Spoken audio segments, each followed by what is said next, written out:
ሰበር ዜና ነው። ይሄ እንደ ሰበር ምናየው ዜና የአሜሪካው ኢኮኖሚስት ጄፈሪ ስለ ኢራንና እስራኤል እውነቱን አፈረጡት። ስለ ኢራንና እስራኤል እውነቱን ነው ያፈረጡት። እስከዛሬ ለህዝቦች ተከልሎ ተሸሽጉ ያለውን ነገር የተናገሩት። እስራኤል የትራምፕን አስተዳደር ከኢራን ጋር ወደ አዲስ ጦርነት እየገፋችው ነው ያሉት። ወደ አዲስ ጦርነት የመጀመሪያ 12 ቀን ጦርነት አለ። አሁን ወደ አዲስ እንደገና ሌላ ጦርነት እየገፋችው ነው ብለዋል።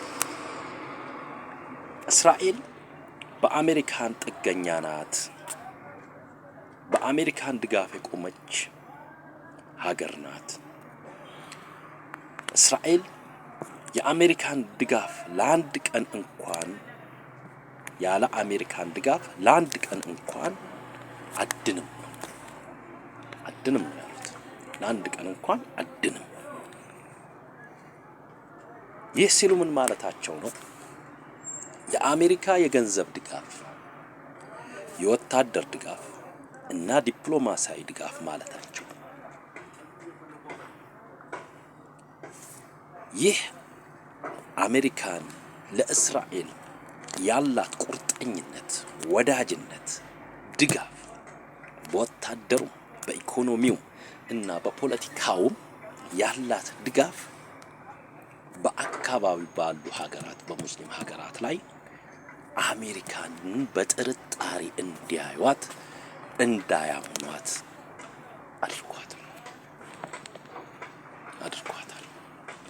ምክንያቱም ሁሉንም በቁጥጥሯ ስር አውላ የሷ ተገዢ እንዲሆኑ ያለሷ ትዕዛዝ እንዳይንቀሳቀሱ ከእስራኤል ጋር ያላቸውን ግጭት እሷን በመፍራት ወደ ስምምነት ለምሳሌ አብርሃም ስምምነት የሚሉት አለ። ወደ አብርሃም ስምምነት ወደ ተለያዩ ነገሮች እንዲመጡ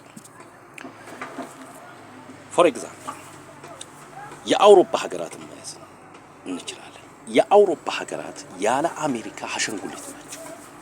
ምንም ማድረግ የማይችሉ በአሜሪካን በኔቶ ህብረት ቃል ኪዳን የታሰሩ ምንም እንኳን ኢኮኖሚያቸው ጥሩ ቢሆንም የታሰሩ ሀገራት ናቸው። አሜሪካ አንድ ቀን ብትተዋቸው መቆም ማይችሉ እንደ ሀገር መቆም ማይችሉ ህዝቦች ናቸው አውሮፓውያን አሜሪካን እየገፋቻቸው እየተወቻቸው ቢሆን እነሱ እየተከተሉ ነው።